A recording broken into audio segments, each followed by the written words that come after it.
juu na si Wakenya wengi ambao wanaweza kupata nafasi ya watoto wao wachanjwe kwa hizo hospitali. Let's take an example of a baby born on the 5th of June when the nurses went on strike. These are the vaccines he or she has missed. 5th June at birth, BCG for TB, OPV for polio. 17th July at 6 weeks old, OPV, pentavalent, pneumococcal and rotavirus. 14th August at 10 weeks old, OPV, pentavalent, pneumococcal and rotavirus second dose. 11th September at 14 weeks old, IPV for polio, pentavalent, pneumococcal and rotavirus. Are we therefore looking at a likely future generation of sickly children? Are we staring at the reemergence of deadly and costly childhood diseases like polio, TB or measles? That is going to reverse the gains that we've made as a country. While the government had made good its promise for free maternal and child health care for Salome Wangari, a new mother of twins at St. Mary's Hospital, Langata, that is a fallacy. Sasa hapa ni kweli wamenihudumia vizuri na nashukuru kwa venye wamenihudumia juu watoto wangu wako wazima. But ni challenge kwa pesa. While that is the unfortunate reality for Kenyan citizens who rely on public health care, the refugees here in Dadaab continue with health care services as usual.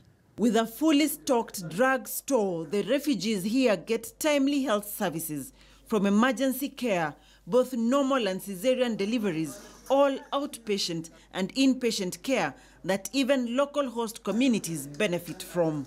One of the issues Kenya Red Cross we are doing to mitigate that crisis also on the other side through our regional structure is outreach medical services, nutrition and medical outreaches for the entire Garissa and also the entire northern Kenya. Here at Ifo2 refugee camps at one of the primary health care facilities, we are actually witnessing several children getting their immunizations as per the prescribed schedule. Every mother here knows the importance of vaccinations, and they dare not miss as it is still available here. Residents of this Ifo2 refugee camp and the entire Dadaab refugee camps continue to receive uninterrupted medical services while Kenyans across the country, especially newborn children and children under 5, continue to feel the pinch of the nurses, clinical officers and medical lab technology strikes, effects of which may be felt up to years to come.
Kama kuna mtu akona kitu cha kaunti, iwe ni gari, iwe ni generator, iwe ni machini yoyote ile chochote kile kirudishwe mara moja. Na tunaomba askari wetu, police department, wachukue hatua ili tunapopata jambo kama hili waanze uchunguzi mara moja ili vitu vilivyo vya kaunti viweze kurejeshwa kwa haraka ili kazi ya kaunti iweze kuendelea vizuri.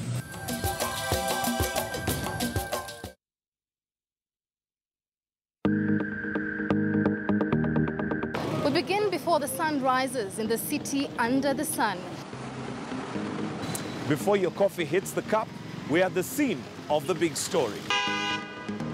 Before you greet your day, I have prepared for you the latest news updates and debates. Excuse me, I'm not happy. Really are because we need to move ahead. Before you hit the grind, well, I have the best way to keep you company and avoid traffic. I don't know where you have heard people say that we've cleared and we don't know who. So if we know who stole the money, why isn't anyone jailed? So when you start your day, we're here to get you ready. There is a clear difference on Morning Express. So join us every Monday to Friday at 5 a.m. and see.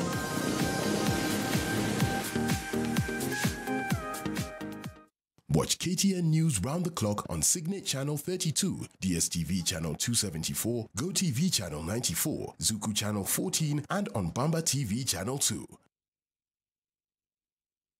Bet and win with Superbet 247, Kenya's newest and biggest gaming site. To join, send accept to 29247 or dial *292# and win big.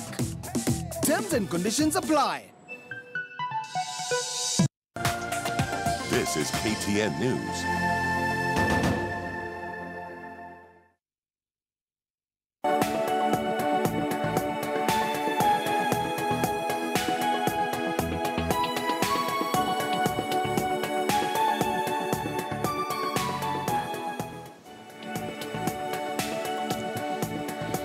Good afternoon. This is the last Sunday of the month of November. Thank you very much for being with us this 26th day of November. It's now a little after 3 o'clock, and this is News Center. We have all the days making, all the stories making the day's headlines at this hour. I'm Yvonne Okwara Matole. Now, hundreds of Nairobi residents turned out for this year's Stand Chart Marathon that took place in the city. Celestine Chepchirchir emerged the winner in the women's 42-kilometer race, while Brimin Kipkorir claimed the top position in the men's race. The Berlin Marathon's second runners-up, Valerie Ayabe, won the women's half marathon, while Felix Kibitok was victorious in the men's half marathon.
Mahitaji ilikuwa maisha ilikuwa si rahisi waja ilikuwa takimbia kasi marathon mwisho ilisema hakuna sema wacha kuja hapa. Nimeona hii mbio niliona asubuhi ilikuwa imenyesha. Sasa sikutarajia hata kuchukua this position, but I want to thank God so much for this opportunity because ni yeye ameniwezesha nifanye hivyo kwa sababu ilikuwa ngumu, baridi, but we tried na nimeweza kuwin. Retired Anglican Archbishop Eliud Wabukala early today presided over a Thanksgiving service at the St. Peter's ACK Church in Nyali. He spoke about the current political stalemate facing the country. We might request that we make it a law that the public declaration is made public. It's not just something to be declared and put in the archives. So that if somebody says he owns land at Nyali, everybody knows that. And then every person in Kenya will be in a person to watch for any extra wealth that this person gets. And that work will become very easy for us. So we are very happy that you are already partnering with us by trying to tell us what is happening here. And we want that partnership to be extended to every sector of our society. It's possible to do away with this culture of embracing personal that does not belong to you. The second point I mentioned in our sermon was what Paul said, in Jesus we are all the same. There's neither Jew nor Gentile. There's neither slave nor free. I think that principle remains to guide all of us to be one. And St. Peter's Nyali is a very good example of one people. I looked at the leadership that was paraded here.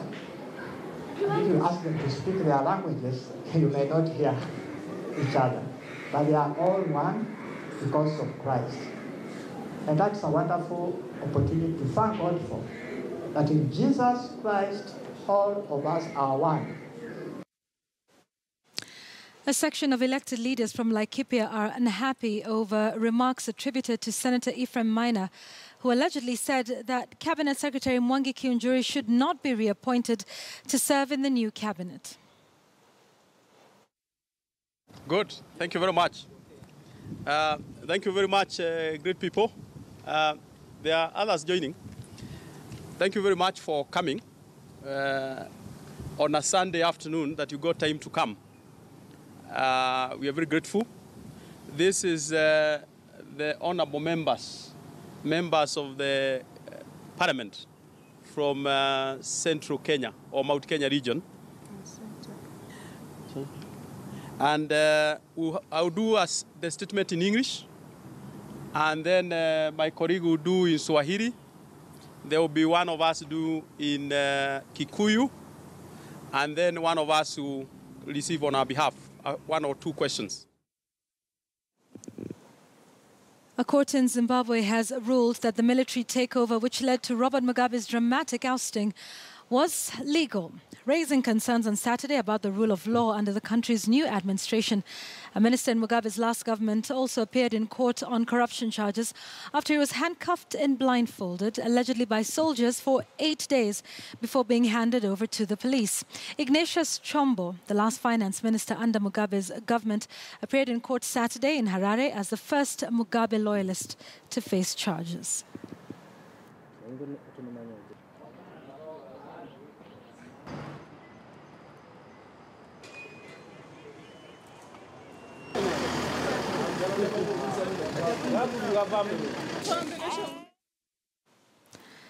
Now, at least 2 people were killed and 2 others seriously injured in an explosion in Ningbo city of East China's Zhejiang province on Sunday morning. The massive explosion rocked a factory in the city's Jiangbei district at around 9 o'clock. Ningbo is around 2 kilometers south of the capital, Shanghai. Those injured have rushed to local hospitals. Witnesses say the explosion caused severe damage to buildings nearby, shattering window glass and injuring dozens.